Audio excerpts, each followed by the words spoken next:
Hello everyone, welcome to part 2 of explaining how I made Inscryption in real life. Right here we've got some example sheets that I'll cut out today, and I'll be explaining how to laminate the cards properly.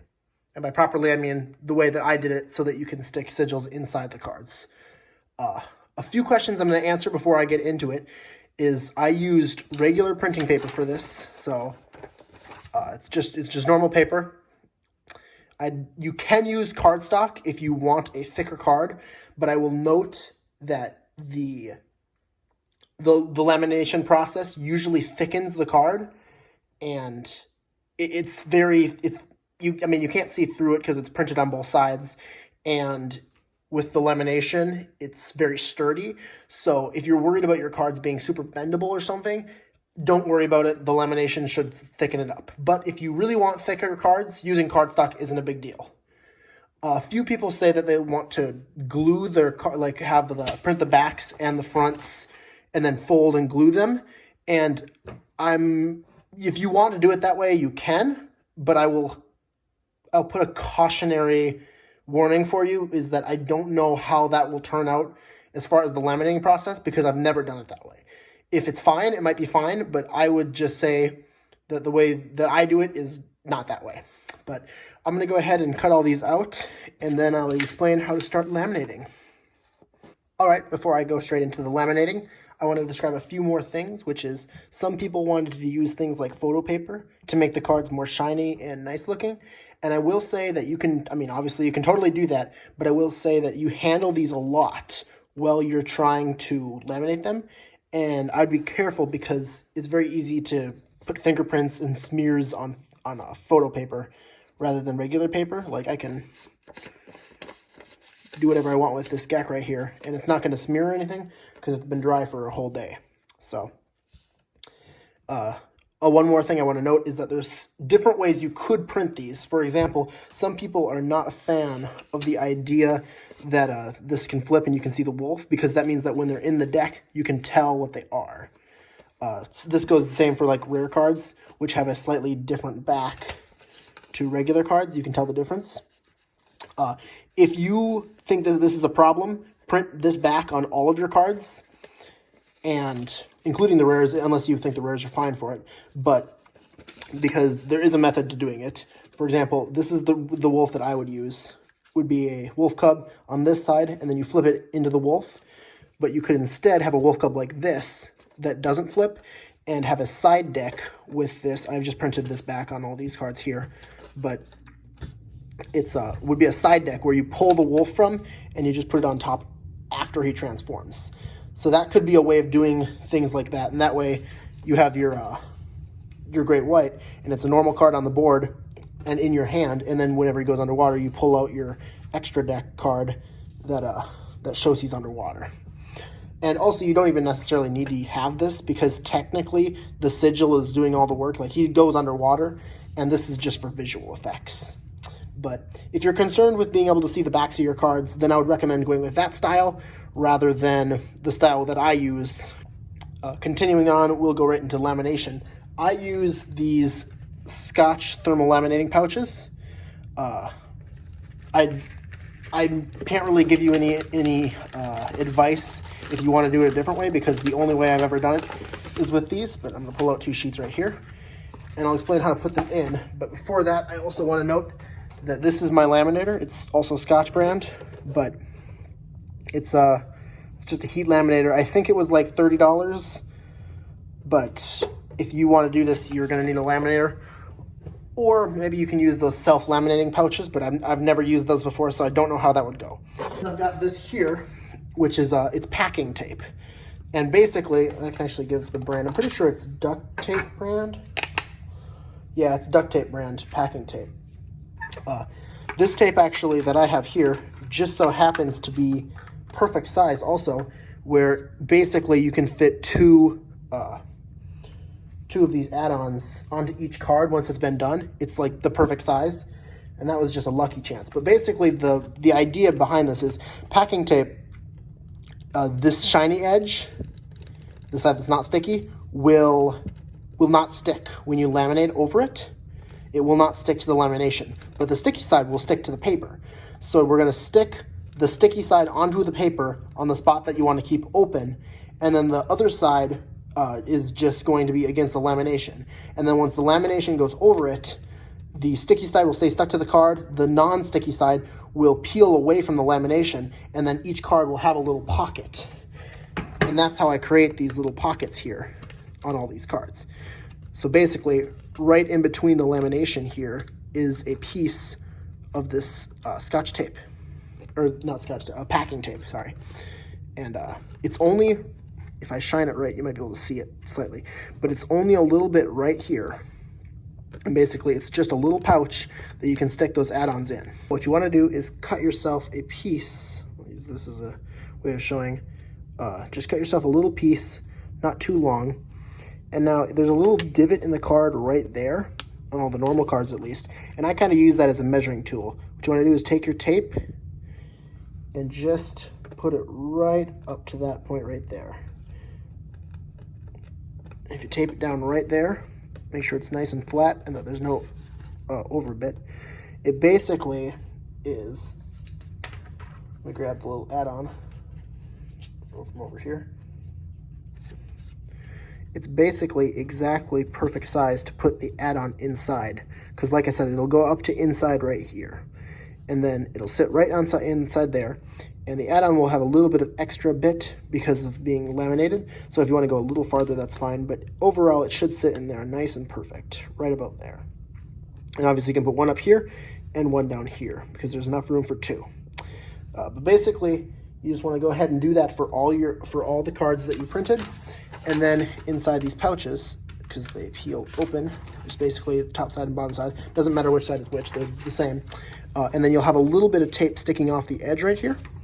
You can go ahead and use that to stick it onto the laminating sheet. So now it stays put in place with that tape. And then you'll put the plastic back down on this side and you'll throw it in your laminator. I'm obviously going to do that for all these cards. I will note to make sure that you laminate, if you're doing it this way, where they have these special sides, obviously not for this one because the back doesn't have anything, but when you're doing cards that flip and have a back side, you'd want to put one on this side and also one on this side. It works exactly the same, but just a note because it's easy to forget that. But I am going to go one more time and show the amalgam quick, because the amalgam has a special extra section here. The Ouroboros also has that special section because of additional add-ons that can be put there. But again, I'm going to add its first piece to the amalgam, but I will note that rare cards, unlike the other cards, do not have that little mark to tell you where to put it. So I would recommend doing all your normal cards to kind of get the feel for where it goes first. And then after that, you can go on to your rares and put them on, which I'm having trouble seeing this because I'm trying to record it while I do it, but it's right about there. Put that on, smooth it out. And I will note, you want to make sure you have a little bit of extra. This is a little too much extra. I'm going to cut this down a little bit, but you want to have enough extra that it completely overlaps with the area you're going to cut out when you finish laminating the card. If you don't have that extra, the laminations is going to be completely fused down and you won't be able to get to the pouch. So you want to have a little bit of extra.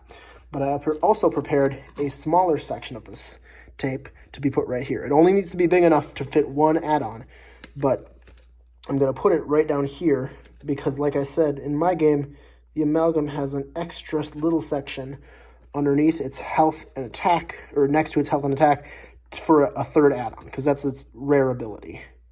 Anywho, so that's the amalgam. One technique I will talk about is that you can cut the tape a little bit too long in general, and then continue using that piece to continue doing more, like I did here, where I cut it a little bit too long, and then I just cut it afterwards to get a nice edge. And that just means you don't have to be quite as precise when you're making the distance on the initial piece of tape. All right, now that I got them all taped, I just went ahead and put the lamination sheet back down over top of everything. Now you could obviously put two more pieces here, two more cards here, but I only printed enough to do 2 full sheets. So I'm just doing it like this, but you can get them closer together if you want. But I will note that you want to leave definitely some room between each one, because if they overlap, it's gonna be really annoying, and you're probably gonna have to throw away the card and start over for that particular one. But over here, I will note that putting these sigils in, one thing that I've done to make them stay put, because they're very hard to move around and such. They like to get stuck on things, and they're very small. So, you know, if you drop them right over, they never quite land in the right spots. If you just take a little bit of a glue stick and just rub just a tiny bit, like I'm talking not much at all, just a little bit, you can put them down and they'll stay put. And that'll just make it easier for you to organize them across the whole sheet. And then when you laminate them, they won't fall all over the place and make a mess. So that's something I do recommend you do. But I'm going to turn on my laminator quick. And like I said, I'm using regular paper, so I have mine set to 3 millimeters instead of 5. It's millimeters, right? Yeah. And yeah, once that heats up, I will go ahead and laminate these. One more note I will make while this is warming up is I didn't put any tape on these cards or this card or any of the sigils, obviously, because they don't need any tape. There's nothing being put in them. Although I would have put tape on this wolf if I was doing it this style with the back being used for your bonus deck or whatever. All right, now that the laminator is all ready, we're gonna go ahead and put in these slips nice and slowly, and just let it feed through the laminator, and, you know, laminate the cards.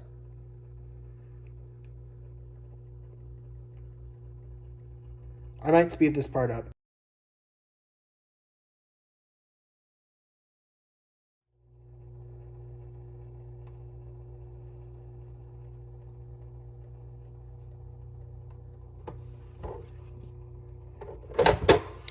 Now, I'm going to turn off my laminator, but you could just leave it on, because the next part will be cutting out all of these cards and then relaminating them again before we go into the actual sleeve part. The thing that I do want to note is that I'm going to have some of my cards from my original prints with me while I'm doing this, just because I want to make sure that I cut and get them exactly the same size. Because, well, obviously you can't get them exactly the same size, but the closer you get them, the nicer they feel in the deck. Because if they're all different sizes, when you hold them like this, they'll start, you know, falling through.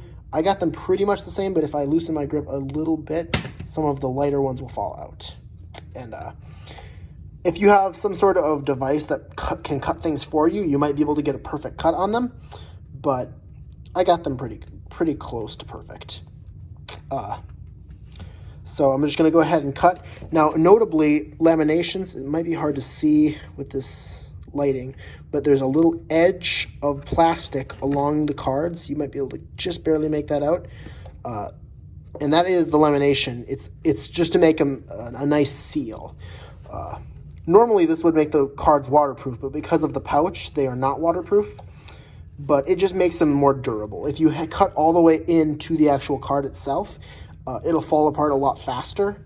And by a lot faster, I mean it'll fall apart. This one probably will never fall apart unless I use it every day for like a year maybe. One thing I will note for cutting is that I don't know if it'll come up in the video, maybe. There is a little edge right on the lamination. You can kind of see it there, maybe. But there's a little edge, you could almost call it like a bubble along the card, which shows basically right where the lamination is starting to stick. And cutting right along there I found to be a very good guide for doing this, because you can basically recreate the same size very easily this way. It does take a little bit of focus though, which is why I'm trying to do it while talking is difficult. That wasn't a sentence with proper English. But if you do it that way, it's easily recreatable to get that right size edge. I will also note that if you look, you can see the piece of tape there, which does technically add distance on this side of the card, but not on this side of the card, or thickness, sorry. Which means if you have a huge stack of them, they are going to be like this side heavy. Now, personally, I didn't notice that being an issue. Like I've got what, like 300 cards in my deck, and them all stacked up, you don't notice it. So I don't think it's an issue, but maybe if you're using different paper or a slightly different methodology, it might be noticeable. So I just thought I'd let that be known. Talked about it in my last video, but I'm going to say it again. These little add-ons suck to cut out. They are a chore to cut out. It's annoying. You have to cut them out twice because you have to laminate them and then you have to cut them out again. So, like I said in my last video, don't overdo it and make too many of these because they suck to make. Alright, now I've finished cutting everything out and I got my laminator going again and it's warmed up. So I'm just going to go ahead and laminate these a second time. Now, the reason I do this a second time is because after cutting it, the edges are not sharp. Sharp isn't the right word for it. They are thick and they don't feel good to handle in your hands. So what I just do is I laminate them one more time, and that usually just makes them feel nice and smooth. The one thing you have to look for during this process is sometimes laminating them the second time will cause air bubbles in the cards. Although it doesn't happen very often, so I don't think it'll even come up this time. But I can look at all these cards to make sure I don't see any. And also, notably, I'm putting them in the same direction I put them in originally. So I had them all facing this direction when I put them in. So I'm putting them in the exact same direction for this second lamination as well.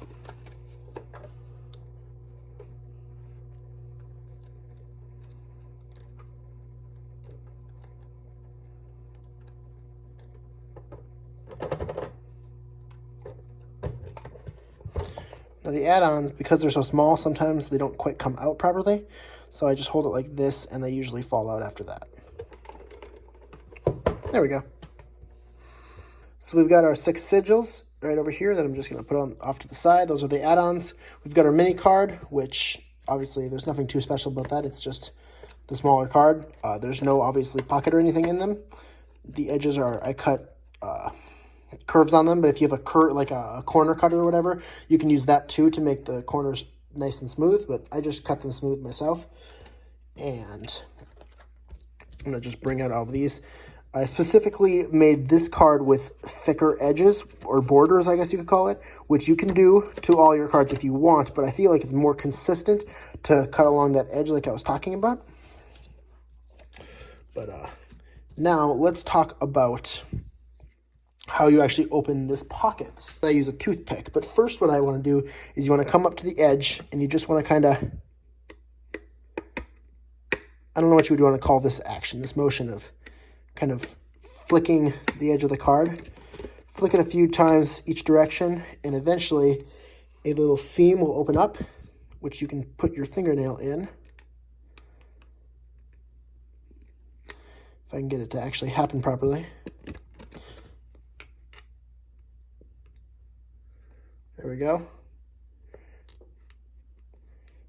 And then after that, you just want to put your finger in a little bit to make some room, stick the toothpick in, and what I do with the toothpick is I just kind of roll it back and forth.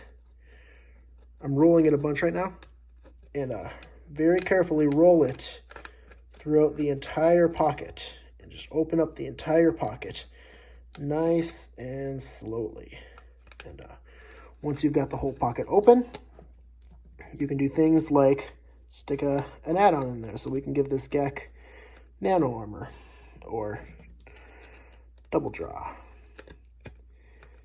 And basically, that's the whole system right there. It stays inside there. They're not coming out unless you pull them out properly. You can't see them from this side. They don't stick out on this edge. It's nice and smooth. Obviously, as you can see, the extra bit right here covers completely where the add-on goes inside. And the only way to get at them, again, is I use a tweezers normally, but you can just use your fingernails if they're long enough. You can pull them right on out. And now I've seen some people that, or not some people, but I've seen some ideas of doing like this entire section, like doing the entire card openable. And the problem with that is that when you're shuffling cards, there is a chance that these will go like this and actually stick inside like that. But I've found that if it's just this little section right here, it's very unlikely to happen as long as you're shuffling normally.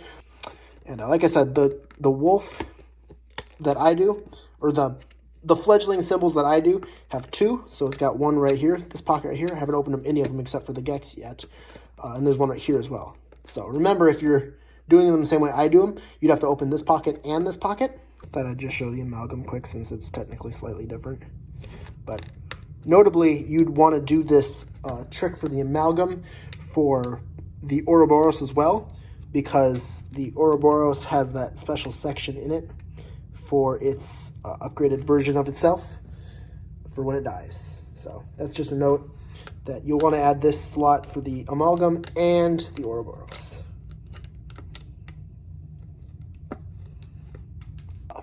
Extra deck wolf. I cut it right up next to the card, so there's no like extra bit of lamination. I just want to show what the problem with that is. If I just a few times do this against the table, the edge is going to get frayed, like it is right here. And a frayed edge on a card, you can just peel the card right apart. And I will note that this is actually as bad as this looks, because obviously this card is junk now. If you actually printed this card and cut up right next to the paper, you can wreck your cards really easily by just, shuffling them, and one of the cards pushes up against that corner that you've been bumping a bunch, and it does that, and that card's junk now. But the entire premise of this idea came from one day when I had a card that was like this, and I stuck my fingernail in it. Yeah. I just stuck my finger in there, and upon realizing that there is like some definite strength to the lamination when it's peeled apart like this, I thought of the idea of the pocket from doing this on accident. With a card that I had to throw away, obviously, because I cut too close to the edge. But because of that, I was able to come up with this idea for making the pouch that you then can put your add-ons inside. But hopefully this video is well enough demonstrated that you can do it yourself. I don't really know how else I could explain how to do it other than what I've just shown in my tutorial.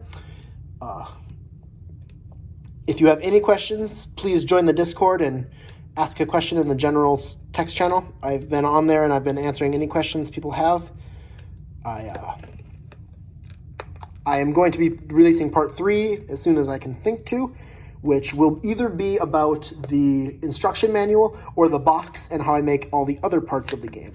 So I would like in the comments of this video or in the text channel on the Discord, can anybody tell me what they would prefer? If you'd rather see the instructions and how to play the whole game in a document type form, and then I would explain everything in the next tutorial video, part 3. Would you rather see that, or would you rather see how to make the box and all the other card deck boxes and the bells and stuff like that? It's up to you guys, obviously. So please do put that in the comments, and I hope to see you later in the next video. Goodbye.